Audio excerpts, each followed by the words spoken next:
Hey guys, welcome to my channel. Kiana Thomas, homeschool mompreneur in the house. And today we are going to talk about why you need a homeschool community.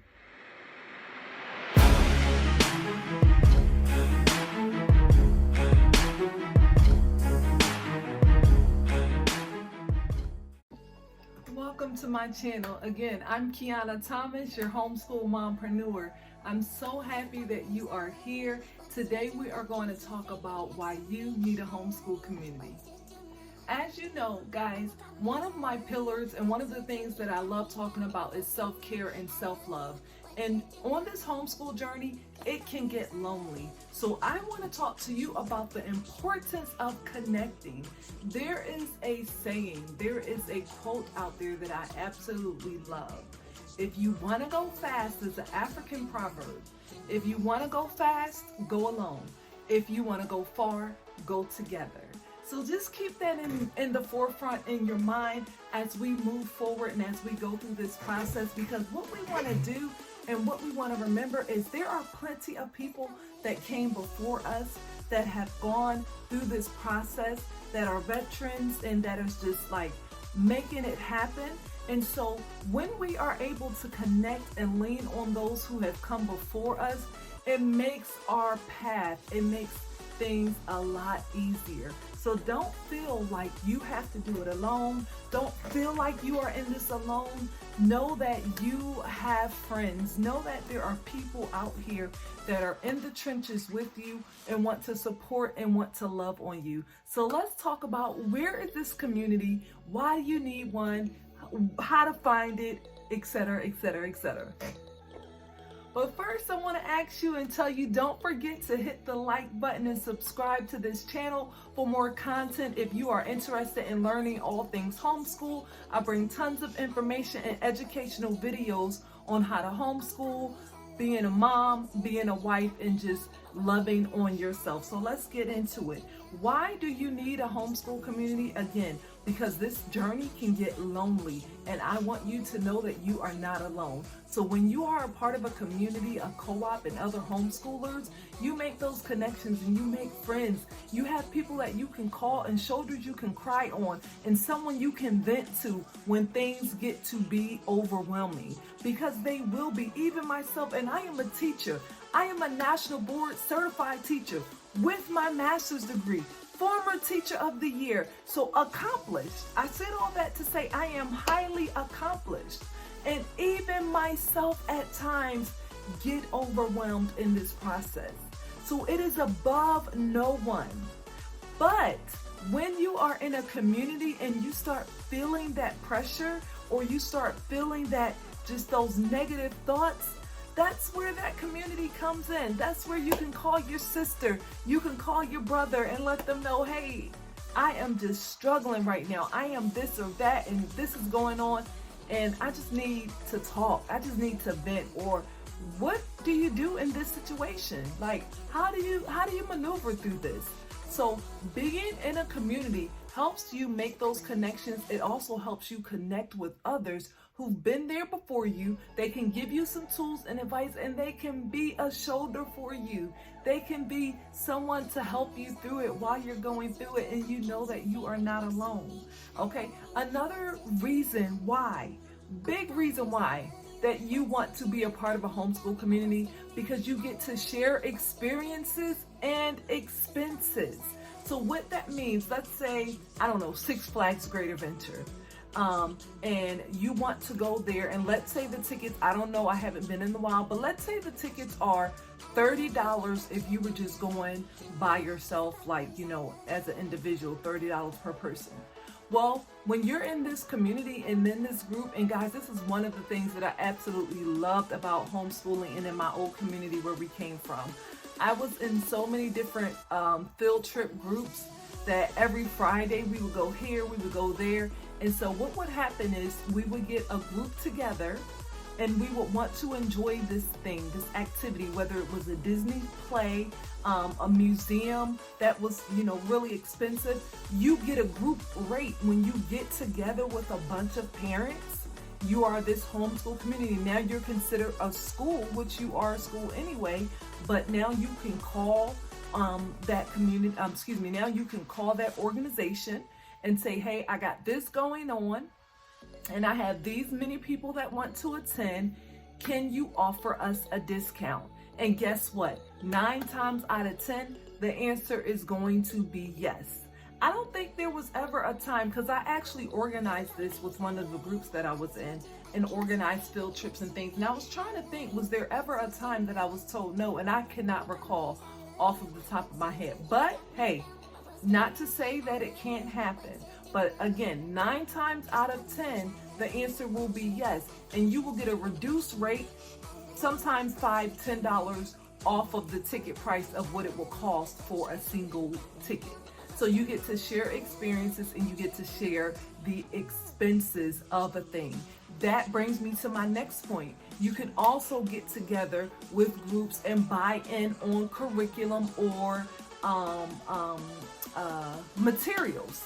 Curriculum or materials that you are looking for or that you need. And my suggestion, like if you wanted to do a materials share, then my suggestion would be get with groups of moms and parents in your local area, and present the idea. If there's nothing like that around, create it.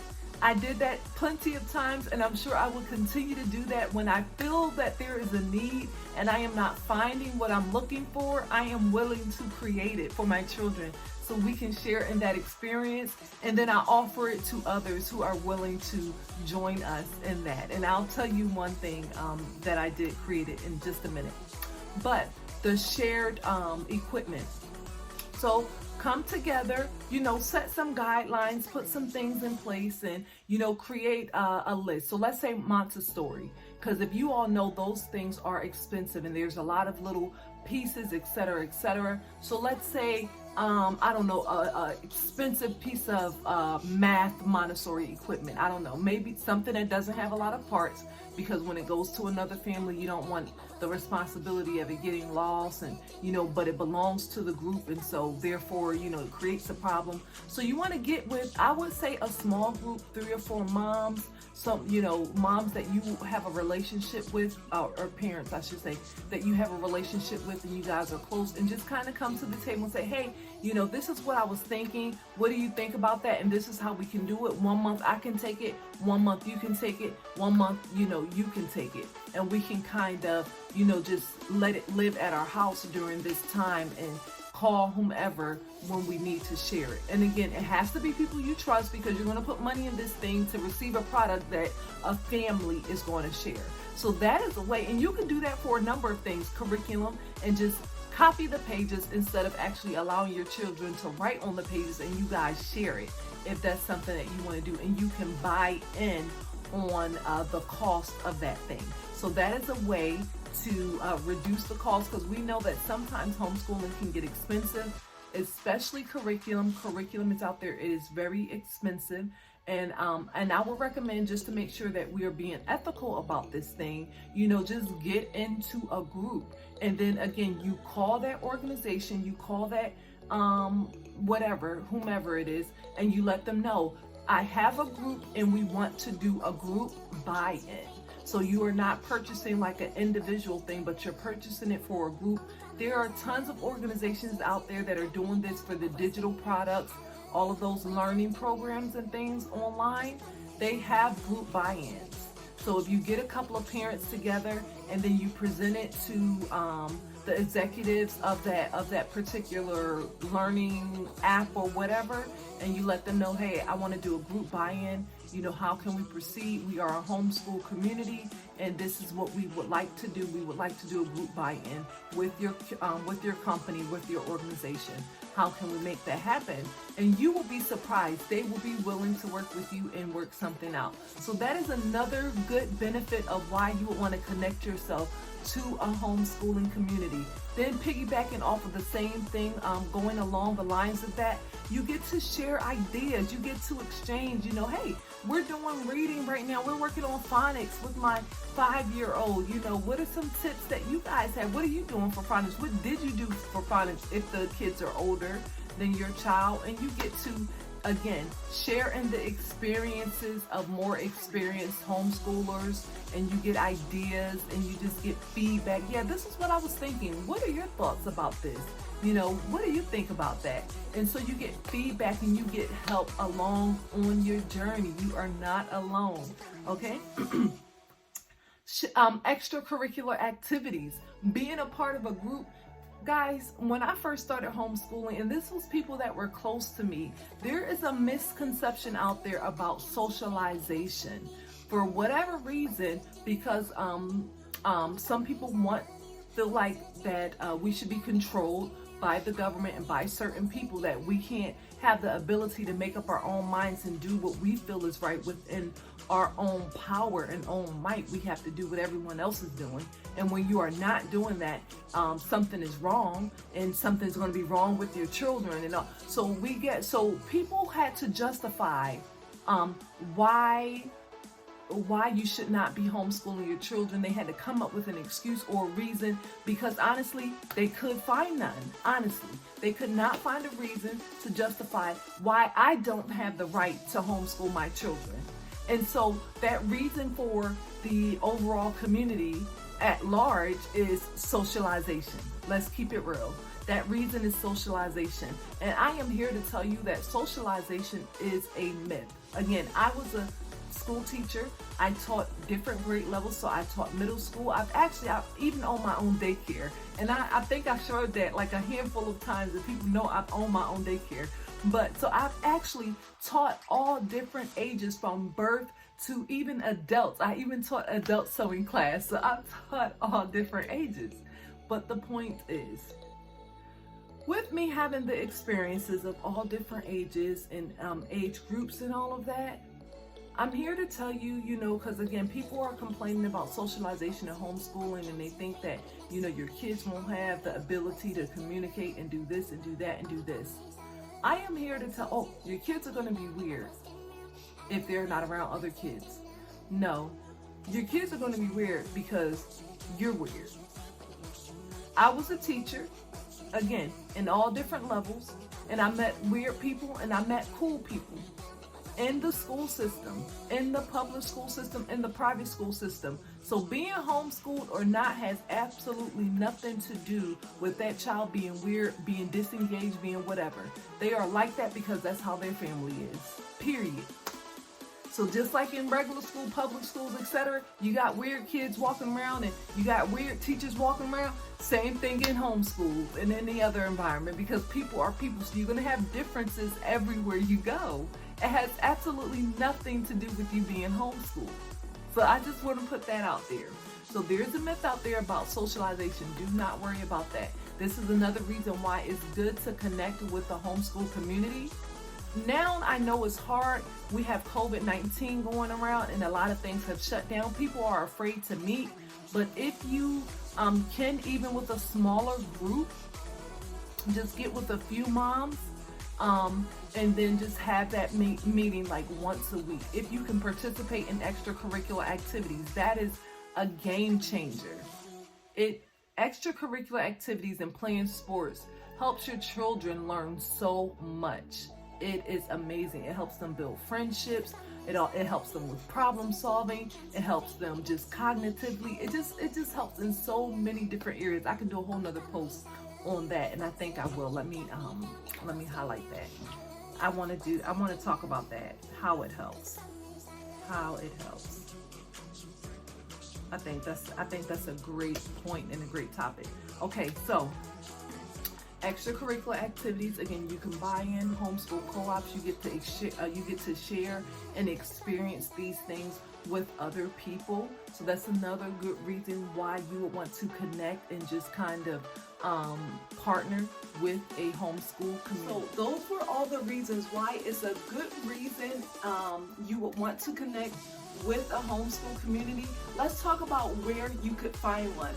Again, but before I do, be sure to hit that like and subscribe button so you can come on back for more great tips, tricks on homeschooling, faith, and family. All right, so where to find one? Facebook groups. I will first tell you to start by searching homeschool in your area. Homeschool in Miami, homeschool Miami.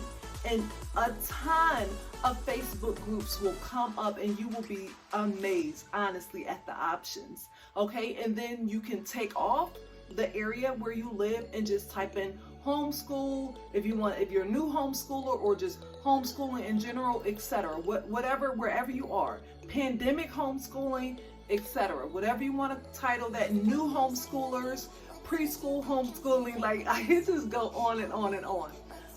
If you are looking specifically for homeschools for your nationality or for who you are, I am one of the admins in a homeschool group called the Black Homeschoolers. So feel free to check that group out. It is an amazing group of about 7,000 members and growing every day. There's, they offer support. There's people in there when they want to meet up with someone local in their area, they just create a post, hey, I'm in the Miami area, and any other moms in here in this area, I want to connect with someone. My kid needs some friends.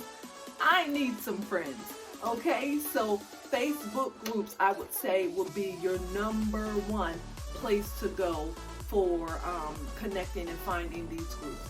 Another place, and I haven't heard this a lot, Meetup. There's an app called Meetup.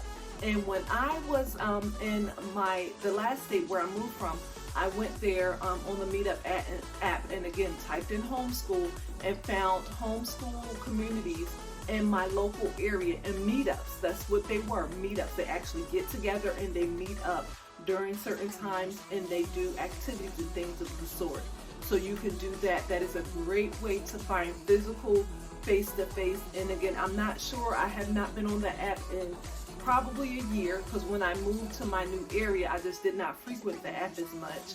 But I'm not sure how the app has changed, and especially with COVID. But feel free to go out there and just do your research and figure that part out. But check it out anyway. It's called Meetup. The app is Meetup, and that is a great app. The next thing I would tell you to do is to Google in your like on Google search and do co-ops near me. And again, there will be a ton of different organizations and co-ops that will pop up for you, and then you go and you visit these co-ops. Again, I'm not sure how things have changed. We all know COVID is going on, so I'm not going to keep repeating that. But feel free to Google co-ops in your area and just kind of contact them and see if they're still meeting, how are they meeting, how have they shifted during this time. But that is another great way to find co-ops locally near you. And if you can't find them, create your own. If you are not wanting to go out and meet with individuals face to face, that is perfectly fine. Everyone is familiar with Zoom at this point. So go ahead and create a Zoom account. It is free for, I think, 40 minutes, so you can do that. Go ahead and create a Zoom account for 40 minutes, and then there you have it. You're ready to go. You're ready to roll. And then in those Facebook groups, you can just put out there, hey, my child wants to meet up. And we actually did this. My daughter, I actually have 4 daughters and 1 son, but one of my daughters wanted to do her own Bible study Zoom meetup. She said, Mommy, I want to teach a class like you, and this is what I want to do. And she told me what she wanted to do, and I said, okay, let's sit down, let's plan it out, let's make it happen. And we sat down and we planned it out, and she presented it, and I was just there to help and to facilitate. And she did it like 5 or 6 times. She did it once a week. So that is definitely an option. If you can't find what you're looking for, create it. And I've done that several different times. And then lastly, on Instagram, and I'm sure on TikTok and all these other social media platforms, LinkedIn, I'm getting on LinkedIn and all of that. So all of those social media platforms, again, just search, do a search in the search bar, homeschool, and then your area, or just homeschool in general, and connect with homeschoolers that way. Guys, thank you so much for hanging with me, because I know you have many options, but you chose to spend it with me, and for that I am grateful. I hope let me know in the comments. I hope that this message and this information was useful to you. Let me know the value that you received from it. Also, let me know what I should talk about next, what questions you have concerning homeschooling, faith, family, etc. I am here for it. Thank you again. Talk to you soon. Peace and blessings.